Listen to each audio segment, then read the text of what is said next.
Hey there, thanks for joining us at the Rabbit Hole of Research, where you'll learn a few facts that you can impress your friends with at a party. Hey, welcome back to the Rabbit Hole of Research. That is a true statement, yes. Down here in the basement studio, you've got me, Joe, feeling good. You got Nick. We've got Nick. Georgia. We got Georgia. Yeah, Mary. We got Mary. Hey, I think we got a special guest with us today. What? We do have a special guest, please. My name is David Detmer. I'm a retired philosophy professor from Purdue Northwest, where I taught for 35 years. Nice. That's going to be perfect because today we're going to be talking lassoing the truth serum. Thank you for being here with us today. Actually, live in the studio as well. Yeah, we had to get in the studio, not Zoom or some other digital it's great. mistruth. We have a full table. So, yeah, full table. And this is a pretty cool space, so I'm glad I'm here rather than some remote location. Yeah, well, here it is. So, yeah, you ready to get into it? Yeah. I thought you were going to start. I am, Your yeah. little monologue. I am. I'm not even. She's not even lying about that. You know what? Yeah. If it's up to Mary, though, she's going to. I know. Yeah, that's unless right. she has Actually, something, yeah. unless she has one ready to go. No, I'm here for the ride. Yep. Let's just set the stage a little bit. Wonder Woman has a golden lasso that forces anyone it touches to tell the absolute truth. And depending on your perspective, this is either the most powerful weapon in the comic universe or the most terrifying. Because here's the question no one ever really asks. What if the person she lassoed is telling her the truth, completely, sincerely, with everything they have, and they're still wrong? The question isn't whether you can tell when someone else is lying to you. The real question is whether you can tell when your own mind is. This was shown in the most extreme way, a man with a very specific kind of brain damage. Connection and communication between his left and right hemispheres were severed. When scientists showed his right brain an image his left brain couldn't see, then asked him to describe it, his left brain didn't say, "I don't know," and invented a perfectly reasonable explanation, and he delivered it with complete confidence as absolute truth. The researchers call this the left brain interpreter. It's a system your brain runs constantly making sense of the world by reconciling new information with what was known before, stitching your experiences, impulses, and reactions into a coherent story. It doesn't always wait for all the facts. It fills in whatever fits and keeps the narrative moving. We all have this. It's running right now as you listen. Your own brain is interpreting reality, not as a faithful recorder, but as a writer, making things up for you to believe as truth. That's it. Interesting. So I don't know whether to believe you. that's right. Me. You gotta believe yourself now. I mean, we do tell ourselves lies all the time, and eventually we will start believing them. And it comes to the point where, is this a truth or not? Like, your brain reiterates what happens in the past from your own perspective. So what one person's truth is, it's not always someone else's, because if they're watching the same thing, they're seeing it from different angles, and I think that would be where it would get the gray line of, are you telling the truth? Right. Yeah, you are, but it's only in your own eyes. But I guess it also lines up with fact, right? Because how do you prove something is true? And once that proof is established, then if you keep believing your own reality or your perspective, is that where it becomes a falsehood. I think there is disinformation and misinformation, right? So I think that's where that line, Nick, you're kind of getting at a little bit. Yeah, I was actually thinking about that episode of Malcolm in the Middle, which, yeah, I know, throwback right there. I know. Can you give us a little more about that? Yeah, so I think it was, I can't remember her name. It was the mother. She ended up getting into a car accident, and no one believed her that she was not at fault. And they pulled from a security camera that didn't prove her right, but she kept fighting for it, and then they found another footage from a different angle, and it actually proved her right. And she was like, no one was believing me, even though I know I was right. She didn't think that she was going crazy, but everyone else saw what they saw and thought that she was wrong. And it was like, oh, yeah. Interesting. Well, I would say that we don't want to go too far with this. And Georgia, I thought your comment was right on the money when you said to Joe, why should we believe the story he was telling is true? You know, so it can't be a kind of complete skepticism. There has to be a way of trying to figure out what the truth is. And we're living in a period when, especially in the political realm, it's just full of lies. And it seems to me there are many cases where you can figure out what the truth is, and we don't have to be worried about, the left brain, right brain stuff. It's very transparent. So here's an example I like to use because it goes sort of right back to the beginning with our president, Donald Trump. So he has claimed repeatedly that he graduated from the University of Pennsylvania, tops in his class. Now, he's never released his transcript, and it would be illegal for the University of Pennsylvania to release it without his permission. But we have the program from when his class graduated. And so it lists the people who are summa cum laude. He's not on that list. People who are magna cum laude. He's not on that list. The people who are cum laude. He's not on that list. Remarkably, he is on the list of graduates, so there is that. And moreover, there's a dean's list that would come out regularly, and he's not on it. So it seems to me if you put those facts together, we know with something very close to certainty that he, in fact, did not graduate first in his class. So, yeah, there are all sorts of reasons to say that certainty is hard to achieve. There's always possibility that, you're being fooled in one way or another. There are all sorts of, not just the one that Joe mentioned, there are lots of things about how our brains work that make us prone to error.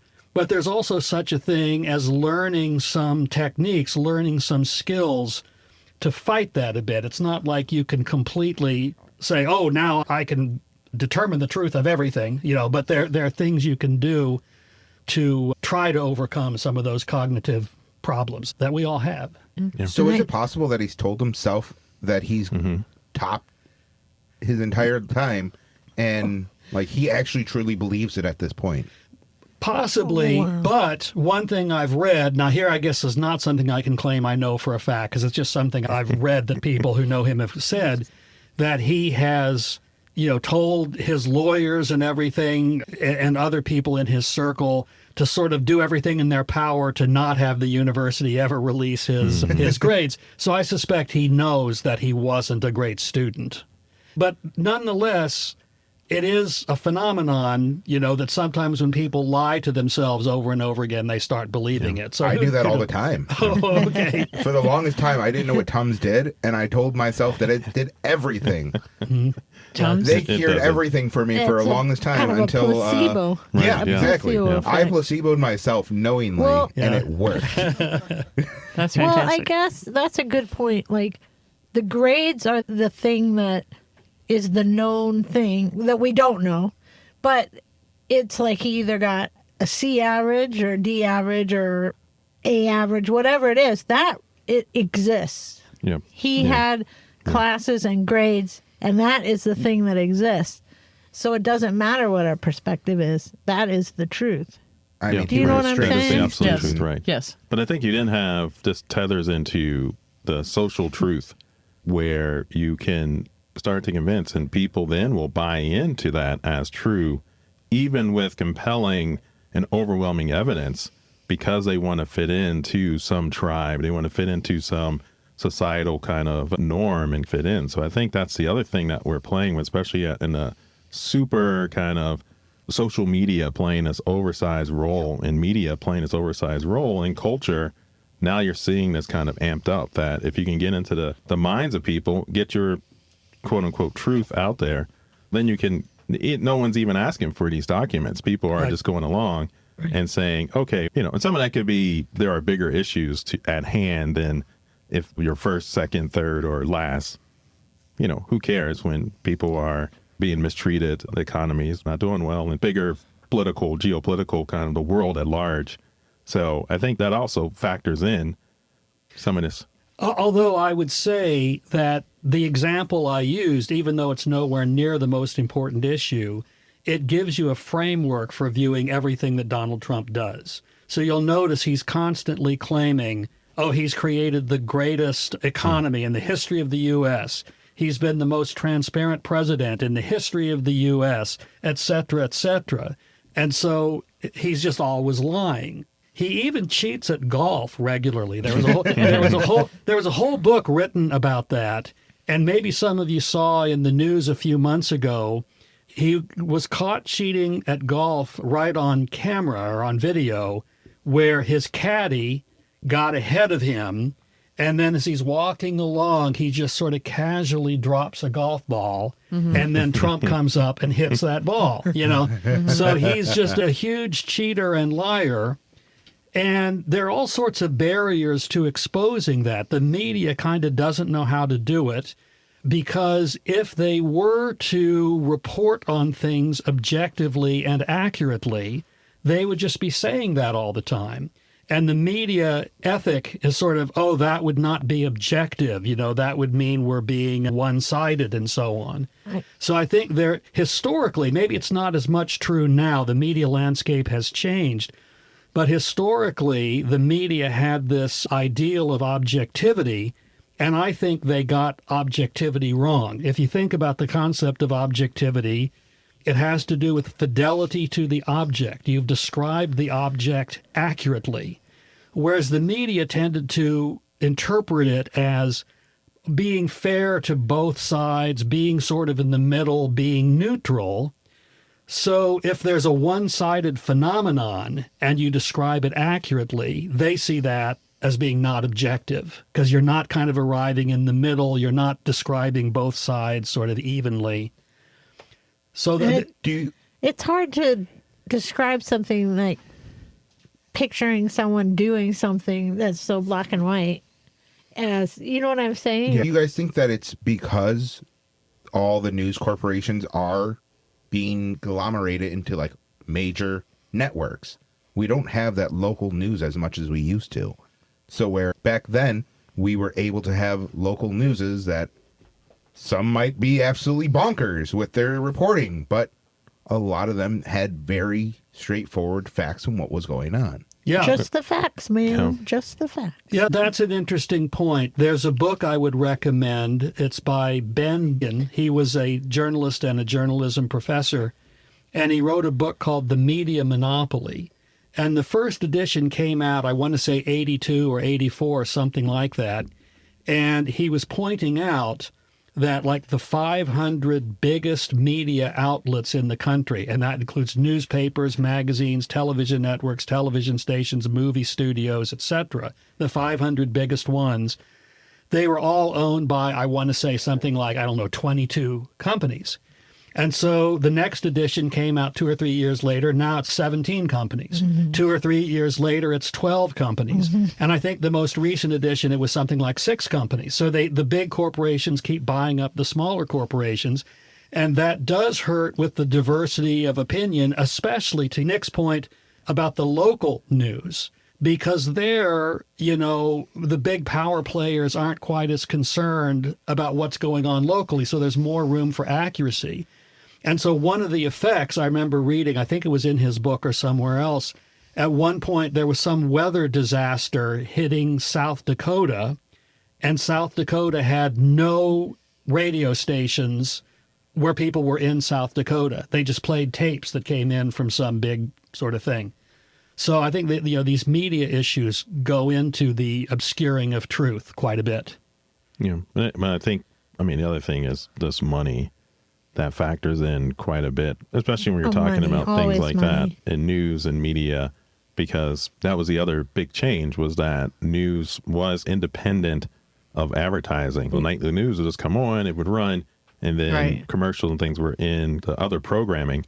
And then at some point that switched. And so money then became the big factor. And having these kind of putting out these truths, or even now editorializing the news, I think then opinion comes in. And Dave, you mentioned that about opinion and how that isn't truth. It can be, but generally that's your opinion of the truth. But it can be an informed opinion. Yes. You know? And it's still the observation, right? So you're making the observation of something and then drawing conclusions, and then that's technically your opinion, right? You can do that. So you can go out and say the sky is green, and then go about describing that's that. Just like convincing your opinion, people, man. That's right, exactly. And so where's the truth? And that, right. that gets in, I think, misinformation, disinformation, in malinformation, you start to play with those kind of Right. using truths and non-truths at this shell game. And if it's about making money, I think then you're going to play it up. Well, that's where Yeah. the 24-hour Well- news cycles came through. And Like- that also, money even gets into like scientific discoveries, I'm sure now. I mean, Yeah, you're- it's a right? yeah, I mean, you're yeah, yeah, supposed to be yeah. doing your science blind and not have an agenda, but I my think- guess is money is getting more and more. I think at some into point that. that's when it's careful to look at studies, especially like I would say nutritional studies. So if someone comes out and says grape juice is the greatest juice of all the juices, and they publish some paper, I would look at A, how many people were in the study, Right. and then B, like look at who funded it. So if, not picking on any Welch's. company, Welch's did exactly. it. If they We know it. gave the money to the researchers, then you got to imagine there's some level of pressure to massage the data, maybe not outright tell a non-truth. And this gets into that. Was Or- this malinformation? So it's true, but that spreads harm, or is it misinformation? Was it truly false? And it doesn't. You are bringing up several words: disinformation, misinformation, Right. and what's so the other one? misinformation I have as false and accidentally spread. Disinformation, false and deliberately spread. And malinformation as true and used out of context and spreads harm. So you can say something that's true, but also deliberately quite misleading. You could, yeah. And an example, Yes. since I was picking on Donald Trump, I'll try to be fair and pick on a Democrat now. I mean, you don't have to. We're not getting paid by Well, anyone. Yes, Exactly. yes. We have no sponsorship. But that could change. Bill Clinton was really good at this. And one example is I think it was when he was running for his first term. In his debate, his opponent was accusing him of being a big tax guy. He's going to really tax you like crazy, because that's always the Republican playbook against Democrats, that they're taxers. And so Clinton's response was to say, the people of my state, Arkansas, on average, they have the second lowest tax burden of any state in the nation. And this was completely true. But what he left out of that is the reason they paid so few taxes is that they were desperately poor. Right. It was a Right. poverty-stricken state. It used to be that politicians were sort of masters at that, saying things that were technically true but totally misleading. And one of the things that's interesting about the Trump phenomenon is he doesn't go in for that kind of subtlety. It's just bold-faced lies, and typically things that are obviously lies, and yet somehow he's able to fool millions and millions of people. It's an interesting Well, I think phenomenon. it's just a personality, right? So I think he's this very showman, actor kind of mentality. And so if you're a showman, if you're like an actor, that's their job, to go in and convince you that, to be empathetic with them, to hate them, to whatever. And they can be totally different, and usually are in real life, but that is their job. So if you put someone that into the political arena, and that's an attribute of it, that you have to be a good showman. You have to sell yourself. You have to be likable. You have to, and you can start to get, and people will overlook or not really pay attention to these things. And especially if they see them as minor, that's just a minor. You fudged a little bit. It's not a lot. Okay, you were 10th instead of first. Okay, it's a long time ago. People He forget a little wasn't- bit. he I'm was just saying that. I'm just saying, once you have that kind of narrative, people are going to point out other people, because, as you said, that this is a game politicians play, is massaging the facts. So can you then go, and if you got the better personality, you're more bombastic. People seem to like that. See, but on the Not opposite yet. end of that scale are comedians. They That's will true. tell the Right. truth Yeah. and have you laughing along with it, to the point where you don't know if it's the truth or not. But they have openly said some of the most hidden secrets in public. And we just laugh at them as, oh, that's funny because it's a joke. And it's, I think you're able to put people like kind of let their guards down. you're more When accepting of it. Yes, when it's like a comedy and like someone's giving this, it's not so much in your face, I'm yelling this, I'm making you laugh. I mean, Oh, some of them are but yelling it. But maybe I'm really telling the truth, And I think the great example is The Great Dictator by Charlie Chaplin. Yeah. I mean, so I was going to go Jon Stewart over here, but yeah, George Carlin. exactly. It's a bunch of. All, But Charlie Chaplin was telling like these very important things about what was happening at that time. But I think the way he was able to do that is he was kind of a clown and people were laughing, but wait, what he's saying is really true, you know? Yeah. I have a question. More of a comment. So you were a professor, David, for many years. That's right. So what kind of criteria did you develop for your students to help them figure out whether something was true or not? So one of the courses I taught was just called critical thinking. And so we would do various things. We would talk about the classical logical fallacies that have been developed since the time of Aristotle. Okay. So, logical fallacies are common mistakes in reasoning. And so one thing I would say is, and this may shock some of you that I would say this, most of the time people think fairly logically. And we kind of don't notice that because we take it for granted. You know, people are able to walk down the street and not smash into each other. People are able to put their clothes on in the morning. You know, people are able to navigate most things thinking rationally. So logical fallacies are common mistakes in reasoning.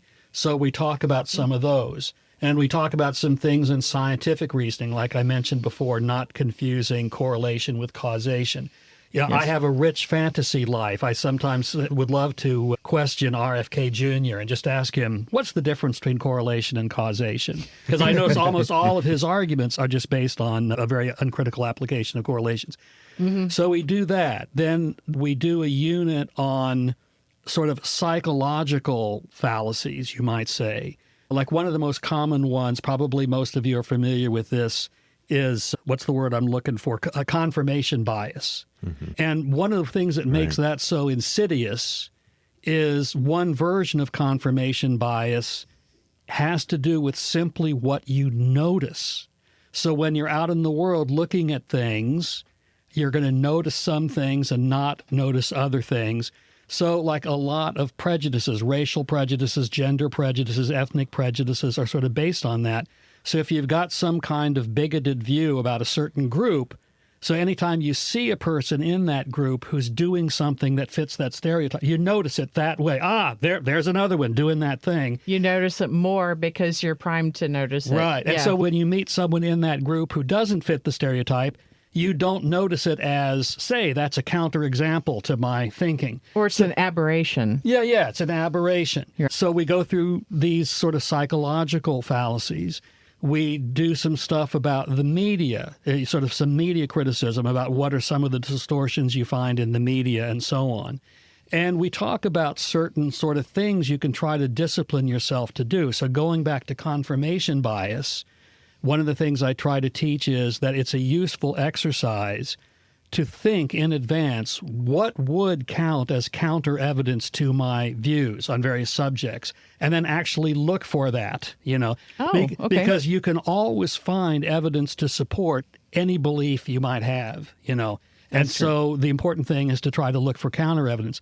Just one more example. I realize I'm rambling on a bit. No, you're all good. Not at all. This is go great. for it. Thank you. So there's a famous experiment that sort of shows this problem, where the experimenter will tell people, I'm going to give some numbers in order, and I'm following a certain principle in the order, and I want you to guess what principle I'm using. And the person will say, okay, here we go, 2, 4, 6, 8. And then what's the next number? Everybody will say 10. And he says, okay, that's right. What might the next number be? They'll say 12. What's the next number? 14. So they've already decided that the right principle is you're going up by 2. They don't even test if it might be another principle. So in fact, the principle I'm following is I just give a larger integer, you know. So 15 could also be, but they won't test to see if it might be that. So I try to suggest, you know, that's a good tool. You've got a belief, you find evidence that supports it. Now consider some other hypotheses that also go with that, and also what would count as sort of counter evidence. So those are some of the things. You're nailed there with the scientific method, right? Because that is the idea that you would iterate through testing hypotheses to see if it checks out, and then do experiments to actually test if you're right or wrong. So you would say 15 and get it wrong, and then you would move on. But I think the other thing is that people in general like to be right. Oh, sure. And so if you're telling someone that they're right, they're not going to challenge their own belief system because they're being told that they're correct and you're doing you're doing a great job. Keep it up. And if the instructor or the examiner is saying good job, then they're just going to keep. They're going to go, yeah, I'm a genius. I got this. You know, Thank you. First try. I'm the best of the best. I think that gets at the reason it's so hard to convince someone that they're believing something that's not true. That's right. You know what I mean? Because they've put stake in the fact they believe that is true. You know what I mean? You're wrong. Yeah. You know, that you feel that. You know? Yeah, exactly. So doing some research, what exactly is truth? And came up with these 3, maybe 4-ish theories. And maybe one is the correspondence theory, that the truth matches reality. And this kind of theory, it requires you to independently assess your perceptions, to check your own match, that what you're actually seeing is what really matches reality, which is hard to do. Well, because so many people nowadays get stuck in an echo chamber. Right. Like you get on social media and you're part of these never groups gonna and you only see what goes on between the same people of your like mind. Treat yourself sometime and go to somebody else's house and go see what their YouTube algorithm looks like. Don't do that. I don't know if It's great. No, it's great. But granted, I mean, you might think different things about you. Yeah, right. But no, you get to see somebody else's reality and like the things that they get to see. You might never want to talk to that person again. So it's like sometimes you could just watch goofy stuff and then you're like, what is what you watch? I watch some wild shit on there. And it had the coherence theory, where your truth fits a system. So it fits consistently with the system of other beliefs. And so you fit in there. That sounds nice, but a well-constructed delusion is inherently coherent. So you also can make this construct. So trying to find this truth. And the pragmatic theory, the truth that can you give us an example of the other one? Is it like the people who believe flat Earth? Yeah, I mean, it's just your access to reality. So if something is true, if it doesn't contradict everything else you know. So you're right. So flat Earth would potentially fit that because everything you know about Earth, probably you don't really assess it that much. You can convince yourself that the Earth is flat. I don't even know how they do that anymore. So, they keep using words like round. Well, right, People all around the world. But David, you want to... And if you just said round. But that goes against the correspondence theory that matches reality. Yeah, so you have these, so... David, you wanted to... And, you look like you wanted to say something there. Yeah, I just wanted to say something about the flat Earth stuff. Oh, go for it, yeah. So I read a book a while ago by a philosopher named Lee McIntyre, where he took it upon himself, the project, if you will, of attending conferences of various people who have wacky beliefs like that. Okay. And so one of them was a Flat Earth Society conference. So first of all, I learned something fun. I want to see if any of you know this. What word do the flat earthers use for people, I assume all of us, who think the earth is round? What's their name for us? Oh, gosh, it can't be good. The sphericist. Globetards. So that was one thing. And the other thing that I thought was really funny, in a way I have a kind of respect for some of these people because, it's an actual conference where they're getting up and making arguments and so on. And so one guy, he had a proof, if you will, that the earth is round. And so, that it's flat. And here was how it's okay. That's just how they said it too. right. Exactly. I knew it. So they said, we all know that most of the earth is covered with water. We all know that. I'm going to prove to you that water will not stick to a globe. So he took a beach ball and spun it and poured water on it, and sure enough, the water came off and went to the ground. So it wasn't factoring in the whole gravity thing, But, yeah. I know you're in the middle of your list, go for it, but this is making me think of something. And Joe, that's what the list is for. That's a lie. You sent me something on Instagram, and I'm not going to be able to credit it at all. That's we fine. Hopefully we'll put it in the show notes. So but sometimes I lie and say it'll be in the show notes and it isn't. But it was this woman going over the map, the world map, and talking about the sizes of the different. Yeah, that's been done by people. That blew my mind because I just took the regular map as just that's as true as and usually that's who's telling the story. But the continents, the Latin American continents were much smaller and they really should have been bigger. And I don't remember. Africa is much larger as a continent than Greenland is huge. It sits there, and it's like So it's the United States is usually the one of the largest. Well, they try to put it right in the center. In the center, and right. it was That's just right. so fascinating. Yes. It's wow. Yep. That really opened my eyes. The That, like propaganda that gets through. something that's been around for a long time and just always just assumed is right, and it's that's who tells the story, and they can perpetuate their truth, right? So that's like any historical event. If you get to write the book, if you're alive to tell the story, right? If you're the winner, putting yourself as the hero, right? The winner always writes the better story, and the loser usually they lost. They're losers. They're probably not around. Well, see, this is why you need people who will make a conscientious effort to put in what's not there. So, yeah. That's right. And that's why so much of like history and everything else, people want to erase it or not tell those stories. I think the third kind of theory was the pragmatic theory, and this was it's truth that works. William James and John Dewey, they argued that a belief is true if acting on it produces useful results. And so it's a pretty powerful philosophical statement when you think about it, that if you can do it, but it really means that something can be true in one context and very false in the other. And this probably more fits the political arena where this happens a lot. But if it leads to a great outcome, let's roll with it. I'm dying to respond to Go this. for it. I can see that. That's why I was like, I'm going to wait. I'm right here at the splash zone. I can't wait. This is the list. So here's what I would argue. You are absolutely correct. Those are the three major theories of truth that we find in the history of Western philosophy. I have one more, but... go ahead with the fourth one. Oh, I was going to... And I don't know if it's a theory, but it was deflationism. Oh, yeah. And it's kind of basically saying that true isn't a deep property at all. Yeah. That it's just a made-up construct. And an example for Nick here, the one that, in reading this, it's true that the sky is blue adds nothing to the sky is blue.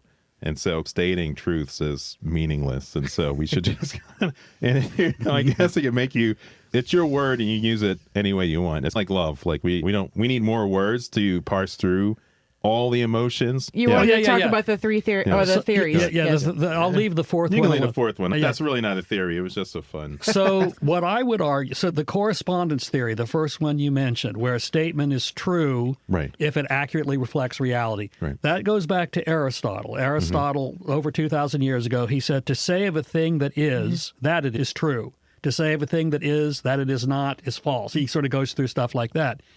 And what I would argue is that the other two theories, the coherence theory and the pragmatist theory, unwittingly really rely on the correspondence theory. Because if you think about it, if you want to say, okay, my belief is true because it coheres with all these other beliefs, what's the status of the claim that it coheres with them? It looks like that's going to have to be the correspondence. I claim that they cohere. That's only accurate if it does cohere. Otherwise, you go off on an infinite regress, and that's easier to explain with the pragmatist theory. So let's give an example. So somebody like William James, he would say that Chicago is east of here. It's true. What makes it true? If you act on that belief, you're going to succeed, whereas if you think it's south, you won't succeed. But notice the claim that it's useful to believe Chicago is north of here. That has to be true in the correspondence sense. Otherwise, you have this regress. It would have to be, it's true that Chicago is north of here because it's useful to think it is. All right. How do we know that it's useful to think that it is? We have to think that it's useful to think that it's useful to think it is, and you're off on an infinite regress. Well, you could, just to add something there, you could think and give a truth that it's useful because north is the shortest distance. Like you could get to Chicago going south because it is a globe, but it's not useful to go south. Right. So could you make the argument then? So you can find maybe a reason you could say that the two usually align. Right. In other words, believing things to be true that actually are true in the correspondence sense is usually also useful. But maybe not always. And so you mentioned William James. He has a famous piece called The Will to Believe, and he essentially defends religious belief on those grounds. He's kind of admitting you can't get there using regular evidence, scientific or otherwise. So he's going to argue it's useful for many people to believe in God and the afterlife. And so that's just true, so that's sort of where he wants to go with it. And define that. But then one other thing, kind of looking all this up, was the Tarski problem, the liar's paradox. And it's a statement. So this statement is false. So logically, if it's true, then it's false. If it's false, it's true.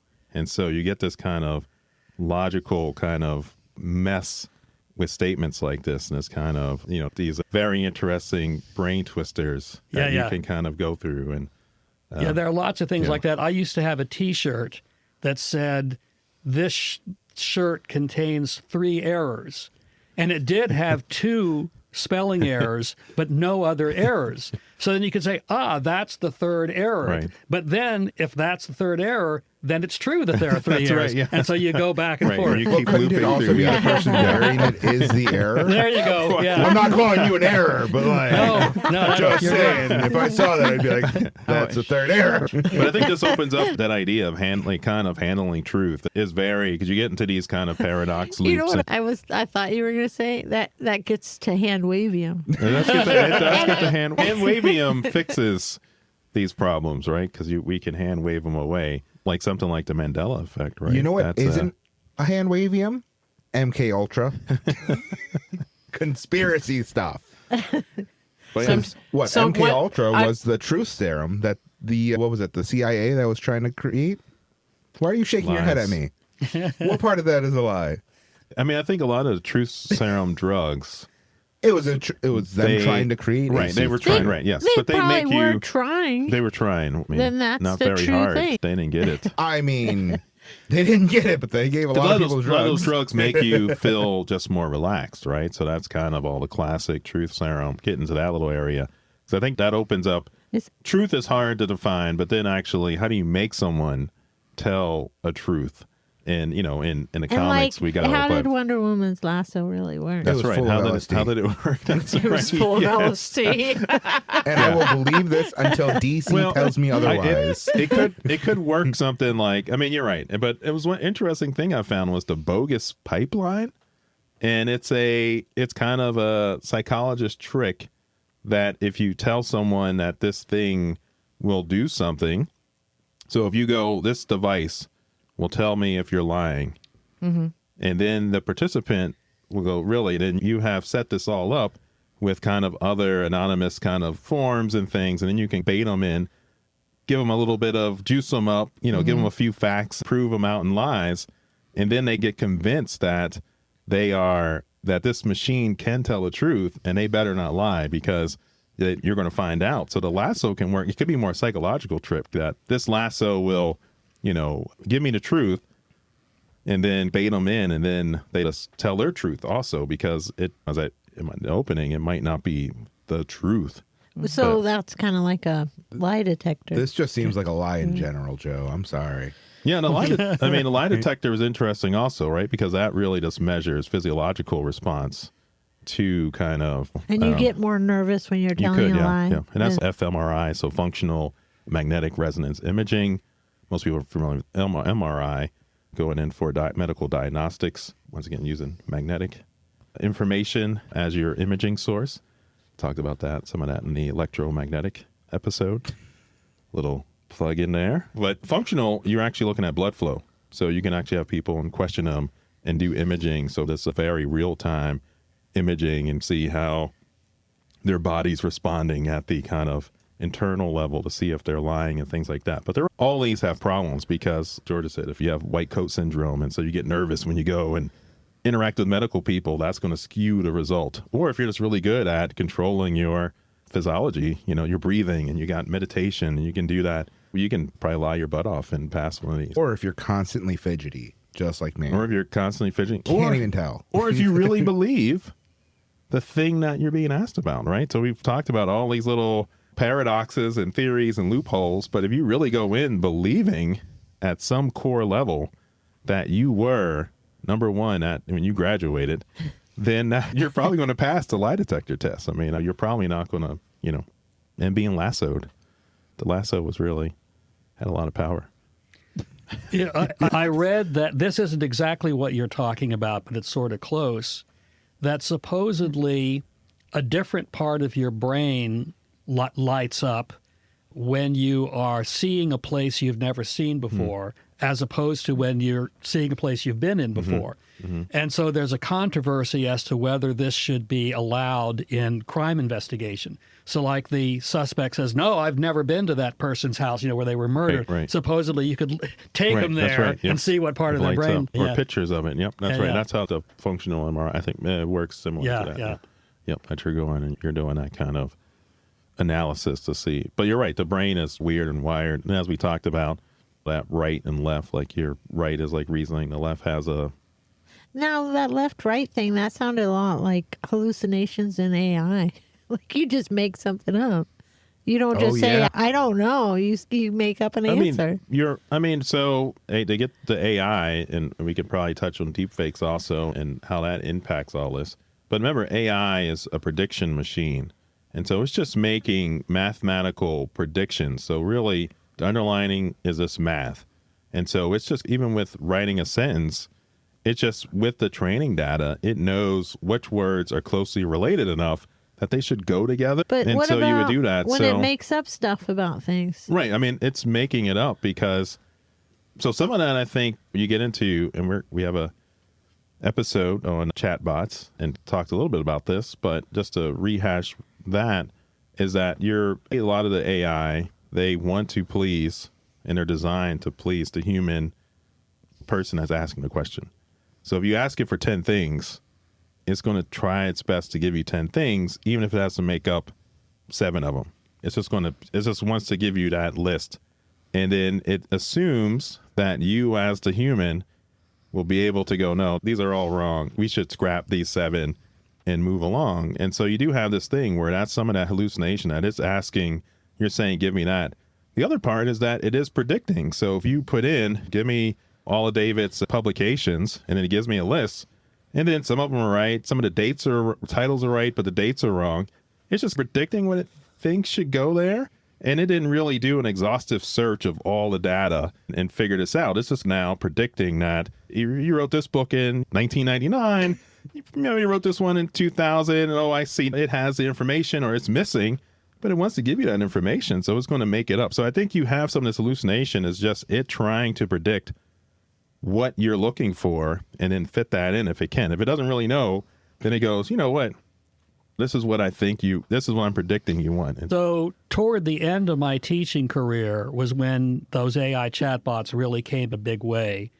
And they were a real problem, more so than just the ordinary kind of plagiarism where a student might just, download something off the internet. They'd take my prompts and put them in the chatbot.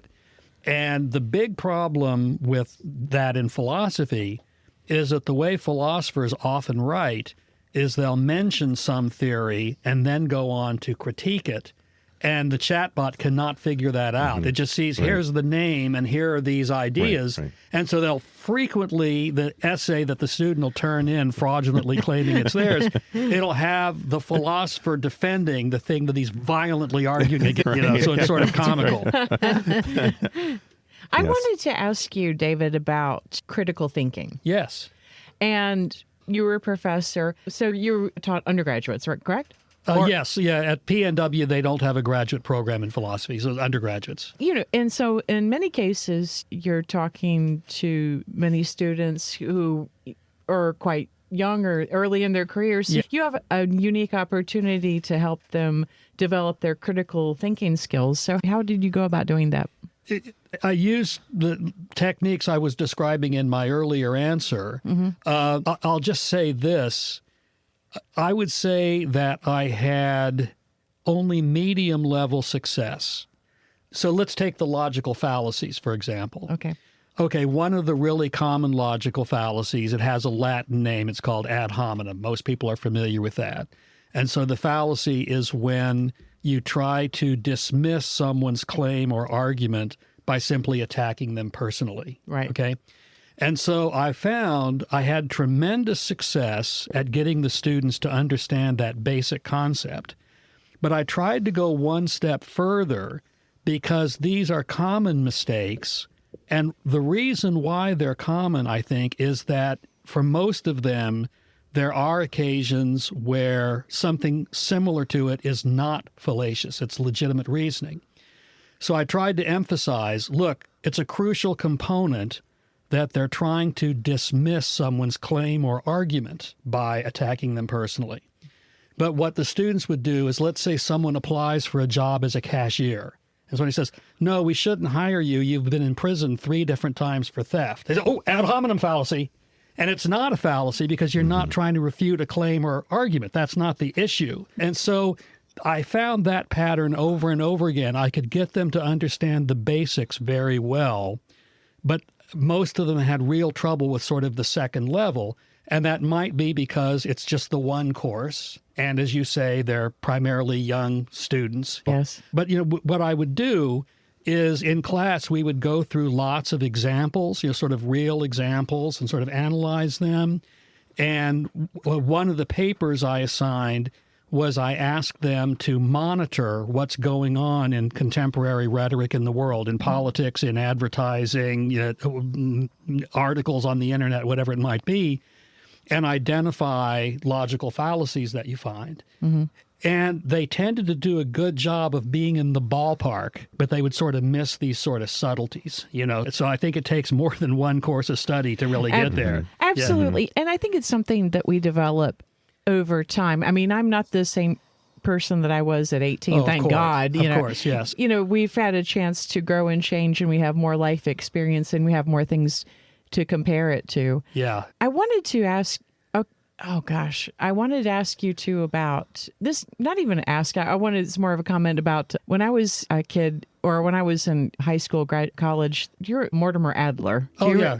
I remember at the time, he was very into talking about objective truth. Yes. And I remember that as a kid just really rankling me. Oh, is that right? Yeah. Like the idea that I felt like his truth, I felt like maybe some of that might be also opinion on his part. Just for folks out there, yes, even myself, who was that? Mortimer Adler. He's a philosopher. He's a philosopher. Yeah. So he was. What do I want to say about him? He was sort of a popular philosopher. He'd go on PBS and things like that, and most philosophers tend not to think of him as a very good philosopher in an academic sense. He was able to speak clearly. He was able to communicate ideas well. But what I would say about that, most of the things that he thought were objectively true, I thought were not true. So so there's that. Yeah. But I do agree with him that the concept of an objective truth is a legitimate one and a very important one. Yes. And basically all it means is you have accurately described the object. So whatever object you're talking about, you've described it accurately. That would then be objective truth. Yes. So when I say Donald Trump did not graduate first in his class, that is objectively true. That's correct. So in other words, so it's always possible to be mistaken in thinking that something is objectively true. We all make mistakes like that. Of course. But that doesn't discredit the general idea of objective truth. Maybe your subjective truth then. That it's what you believe to be true. Yeah, right? that so can that would happen. then, so you would have that, and you would defend that as if it was objective. So and I that think gets back to perspective. right, and that gets back to the And perspective perception. illusion, Also go along with the unreliable narrator.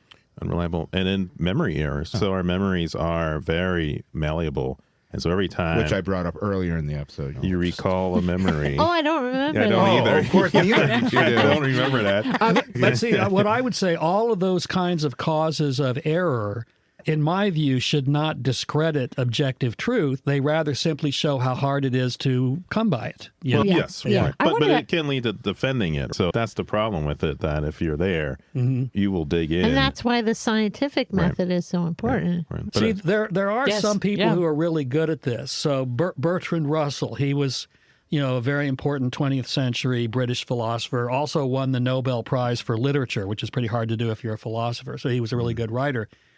And so he was world famous. And one time he published an article with some new theory in logic. He did a lot of work in logic. And a young, unknown assistant professor found a flaw in his reasoning and wrote a critique. and sent it off to the publication that Russell had published in, and they published it. And Russell immediately sent the guy a letter and saying, "Thank you so much for finding the error in my article. I will notify the publication, they should put a big announcement that I now recognize he's right and I'm wrong." So that's admirable, but rarely found, The problem, you also have that issue in reporting, especially about like science stuff, that their article comes out that misrepresents something. It says, "Oh, this is the end is near," big font, and the follow-up, "Oh, we were wrong on that." It's usually like in the third little page. tiny- It's not, it Isn't never this gets something the we same. do all the time with Yeah. our mini episodes? Is We try to call that's Joe right. out That's right. anytime Yes. he's wrong. So we try to be good about that, because I think it is important, because that's not done enough where, the splashy headline comes out, we Right. found life on wherever. And then it's, "No, we didn't." That's usually buried. Like everyone goes along and just says, "Oh, we found life already." No, we didn't. And I think here again, journalism is partly to blame, because if there's a scientific study that is published that has some splashy conclusion, they'll run with that. And then when subsequent studies fail to replicate it, that's not news. Right. And so people get this idea, scientists, they're right. just wrong all the time. And they're not understanding that one article is not science. Science is a That's whole right. process which Yes. involves Right. replication and so on. Peer review, the whole nine. Yeah. That makes me think of back, I think it was in the 80s or the 90s, there was some study, and it was about math and women learning math. Mm-hmm. And then they just wrote all these articles about this, and I'm not representing this totally accurate because I don't remember, but it was like they picked up on just some very small random study, and then they made this huge deal, and it was like on Time magazine and all these things, and all these women felt like, it's just nature that women are not as good at math. Right. You know? Right. Yep. The president of Harvard a few years ago, Larry Summers, he made a comment like that at a scientific conference, because he was challenged on why are there so few mathematicians who are women at Harvard. And he said something like, it probably has to do with the differential ability at the highest Right. level or something like that. So I took a certain amount of pleasure that he's in the Epstein files and had to resign. I wanted to ask you too, David, about this is something that I've noticed many times over the years. When somebody is called out on a lie, they will say it was taken out of context. Oh, yeah. And I don't think that they don't know what context means. Right. I was just mentioning to my wife the other day, because Jesse Jackson died. Mm-hmm. Yeah. And I remember one little scandal he got into was he was in New York City. This is when he was running for president. And he was talking to a reporter, and he referred to New York City as Town, which, of course, is a slur against Jews. Mm-hmm. And I remember seeing a talk show where somebody was just vehemently defending him. And she kept saying, that comment was blown out of context. And my thought was, blown out of proportion would mean you're making it more important than it was. Taken out of context would mean it doesn't exactly mean that when you put in the context. Like put in the bigger picture. Yeah, when yeah, you put yeah. in the bigger Right. picture, what does it say? Yeah, Right. yeah. And so something being taken out of context, that's a real thing, but people just indiscriminately use it without any kind of explanation. They'll just say it was taken out. It'd be helpful if they said, look, here's how it was taken out of context. Right. How did we take it out? Yeah, exactly. And Yeah. I think maybe we're getting at like the idea of not a truth, but a process of discovering the truth. Mm-hmm. Yep. I was going to say too, just to go back to the lasso or devices to get LSD. truth out of people. The other thing is We're that going back to LSD you again. get some. Can't wait for that episode. Hey, was that the test they did that the Duffer Brothers inspired Stranger Things? No, but it's one of the tests that probably did help with that. Oh, okay. Sorry. No, anyway. No. Moving forward. Okay. About I was gonna ask you lassos, about- right? Yeah. I was going to ask the legal and ethical kind of considerations. If you did have such a device, so David, you now have the truth device. You can just go The and lasso. and- It's and a little tricky to pull use. truth out. Yeah, it's You a have to be little slightly tricky. into You gotta this. get it around You got to the get the person. special knots. I mean, there's books about how to do that, but that's The bondage books? But yeah, I mean, there's the Fifth Amendment, self-incrimination, coercion. there's all these kind of things. I mean, it is interesting when you start getting down to truth and how you would navigate that. Could you even use something like that? I'm looking at David, but it's an open question, How Are would you having a lawyer do this, or is it the justice system as a whole? I don't know. I mean, or is it Judge Dredd that's out in the street, or Judge Dredd, Lasso. Like a No, that's a Lasso, right. vigilant. A vigilante, right? Yeah. That What were you now going to say? would- You look like you're going to say something. You're really good at knowing when I want to say something. I've noticed that. I'm sitting right next to you, so that's like that helps too. I was just going to say, and I think you indicated that in your commentary, there are ethical questions about compelling someone to tell the truth. However, there are things short of that I think should be done. So one thing that I find absolutely infuriating is when people are testifying in Congress, how they will just evade the question and say something irrelevant. So The Dow is at 5,000. we should be talking about the Dow. Yeah, you want to talk to the Attorney General about the Dow. But even going back to her confirmation hearing, someone asked her, this is Pam Bondi we're talking about, the Attorney General. Someone asked her, if you become Attorney General and President Trump asks you to prosecute one of his enemies, but there's not any evidence they've committed a crime, would you go ahead and prosecute them? And so she said, that would never happen. He would never ask me to do that. That's not answering the question. So then the person said, suppose that he did, as unlikely as that may be. Hypothetically, she said, I would follow the law. And again, that doesn't answer the question. We don't know what she thinks or might claim the law is. So in a criminal trial, if you're a defendant, you can be compelled to answer. You can be ordered by the judge to answer and be held in contempt of court if you don't, and there's a legal sanction for that. And if you give an answer that is non-responsive, the lawyer will say, objection, non-responsive, and the judge will sustain it. So they ought to do that in the Senate. So, Yeah. Pam Bondi will say something completely non-responsive, and then the questioner will say, you're not answering my question. And she'll say, you just don't like the answer. No, it was not an answer, I think we need to start bringing rotten tomatoes to these. Start throwing them at them every time they do this. You remember the guy who threw a Subway sub and they couldn't convict him. Yeah. I would like to make a plug for a book that First of all, David has a book here that, did you want to talk about? I brought it along just in case I needed to refer to it. It's a book called Challenging Postmodernism, Philosophy and the Politics of Truth. Very cool. And written by yourself. Yes. Oh. Yep. This book I was thinking of it's called Killer Underwear Invasion. And it's a book about critical thinking for little kids. Oh, no. It's a really Killer cool underwear invasion. Okay. And the title is provocative on purpose because it talks about this idea where we can take things that sort of start with a half-truth and you marry a half-truth to another thing and you end up with some amorphous beast. And it talks about... So the game of telephone? Yeah. It's a little bit like telephone. And it also talks about why do people spread so much disinformation or misinformation on social media? Because it's fun. And it's profitable. Yeah, it's profitable. It makes a lot of money. And usually the most interesting. And no one follows up either. So No if one's you going read back something and- quickly, But you're this- not actually... Yeah. But Go ahead. But this book is about critical thinking for a little kid, like kind of like a first start, of that. And I think that it's really great just for just an opening argument for just truth. And also tagging on to that, I feel like maybe we're going to go through every movement as a reaction to the one that came before it.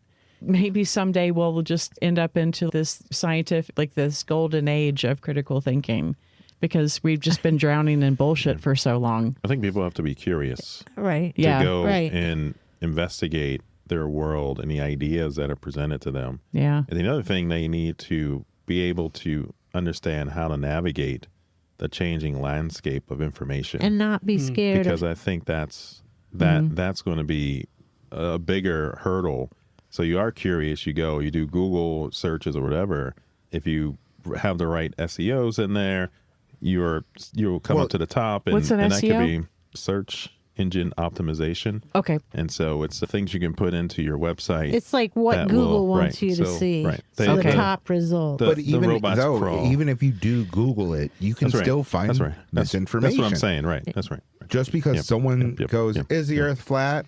Yeah. They can skim through and then be like, "This one agrees with me. I'm going to click this." Yeah. No, so I think it's just questioning and using common sense, thinking about the sources. And don't be scared you know, of science. That's right. Don't be scared of science. Or the kind of the scientific method. challenging Yes. your own ideals. You know, going back to your point just a moment ago about how you have to be curious, you have to want to know the truth. So we were talking earlier about how people don't want to be refuted. You know, they take that very personally. But also, I'm inclined to think a lot of people aren't particularly interested in knowing the truth. Well, you know, they might want to yes. believe something that, you know, is comforting, something that makes them feel good. And also, you know, we were talking about the pragmatists before, and I was criticizing them. An earlier pragmatist, Charles Sanders Peirce, he made the argument that people are just very irritated by doubt, and so they just want to have a belief. Right, you know, right. so it's, if I have a doubt about Right. something or I don't know, I might just grab the first belief that comes at me because then I can feel like I know something. You know, Something sure, something stable. And your brain then Even fills if it's that in. wrong. Your brain then will start to filter through that. Yeah, And yeah. That's what we're talking about, that your brain's really good at that. So once it latches on, then it will fill in all the rest. So it'll make the story for you very pretty and happy and comforting. and Absolutely. You'll love it. Mary, Yeah. a fellow children's librarian, and that would Yay. making me think about some of the earliest things that make us question things are picture books. Yeah. And they do such a great job because you'll have a picture and then the words on the page don't match the picture at Right, all. that's right. And then Yeah. it's, okay, how do Yeah. I Reconcile navigate that. that? Yeah. Or you can watch the Beast games. And so You could do that Are you too. plugging that again? Jeez Louise. No, so Doesn't he have enough money, Joe? maybe he'll just Jeez sponsor. Louise. Who can be the Beast game sponsor? So I have another question for David. Did you ever have a flat earther in your class without naming names? I don't think it ever really came up. I Yeah. mean, I did tell that thing about globetards just because it's funny, Sure. but we never had a serious discussion about flat Earth theory, so I have no idea if I did or not. Or did you ever have a student and you were like, "Oh no," would you? I guess just Okay, talk about the scientific method or critical thinking. well, or, here's yeah. the scariest moment I ever had in teaching. Okay, sure. So a student, and he was a big, muscular guy, and he was recently in the Marines. He was a scary guy. Yeah. And he said, as Einstein taught us, we only use 10% of our brains. So I knew that Einstein had never said that, and it's not true that we only use 10% of our brains. And so as gently as I could, I said, actually, that's not right. He didn't say that. And to try to ease that, I did say, that's a very common misconception, so I can understand why you might think that. A lot of people say that. And he just argued back, no, it's absolutely true. Einstein did say that, and it is true. And then I made the blunder of using the word myth. I said, it's something of a myth. And he got up out of his chair and took a couple of steps toward me. My. Are you calling my belief a myth? But fortunately, he thought better of it and sat back down. So that's the closest I ever came to something like that. Wow. Very cool. Yeah. Yeah. David, we're going to be wrapping up here in just a moment. Do you have anything you'd like to plug for us? Sure. So my most recent publication is on a completely different topic. It's on the 1960s and 70s singer-songwriter Phil Oakes. Have any of you ever heard of him? He's not that well known. Is he? It sounds familiar, but Is he part of Holo Notes? No. Is he part of- OCHS. Yeah, he said, It's not the Fogs, right? Not No, Oh, okay, you no, just darn. say- No, I'm I glad don't. you did that. So you could easily find it if you're interested. It's in Current Affairs magazine. Oh, okay, And I've heard that one. it's not behind a paywall. So if you type in Current Affairs Phil Oakes OCHS, you'll find my I'll article. put a link to it in the show notes for people excellent. to find it. Yeah. So Excellent. to send it. And then I guess the other book that I might recommend, that's a magazine article, but if I were going to recommend one of my books that's sort of related to some of what we've talked about, I have a book that came out in 2018 called Xenophobia, And it's about the historian Howard Zinn. Are you guys familiar with Howard Zinn? Yes. He wrote People's History of the United States. Oh, I do know him. Okay. And basically, the genesis for that book is that Mitch Daniels, who was the president of Purdue, an email he had written surfaced where he had said, we've got to ban this book. We can't let it be taught anywhere in Indiana for credit. And so I wanted to just first write an article about the censorship angle. But he then tried to justify it by saying, oh, there are a whole lot of great scholars who say Howard Zinn is terrible. You don't have to take my word for it. So I started looking into what those guys wrote, and it was all wrong, lies or fallacious arguments or what have you. So I wrote a book called Xenophobia, sort of exposing that. So I recommend that one. Yeah. Thank you. Absolutely. I can't wait to read that one. Yeah. Sorry, that one was me geeking out. I know. And then just also on the wrapping up, like kind of one of the missions of the podcast, we probably mostly adults that listen, is kind of getting them to be curious. Do you have any advice, like from your teaching experience, that the listeners out there, they can take with them as they listen to this podcast or other podcasts or other truths in kind of navigating the philosophical truth? That's a tough one. It really is. I mean, I would say, especially since we were talking about the media landscape, be mistrustful of what you find on the web. There's lots of true stuff, but a lot of fake stuff, a lot of false stuff. So try to check it out. Don't just rely on one source, And there's a lot of AI-generated photos and videos and everything, so it's very tough. And it's getting good. It's getting good. Yeah. So, They don't have 6 fingers. yeah, that's right. I mean, we still can't talk for anything, but Words. But this was a great conversation. Thank you again so much for being here with Oh, us. my was great. pleasure. I enjoyed it. So thank you. Yeah, we'll have to have you back, and I'm sure there's we probably get to talk for another hour or two. Probably. when It's a a chance, fascinating subject. Yeah. Cool. All right, you have me, Joe. You got Nick. We got Nick. Georgia. We got Georgia. You got Mary. We got Mary.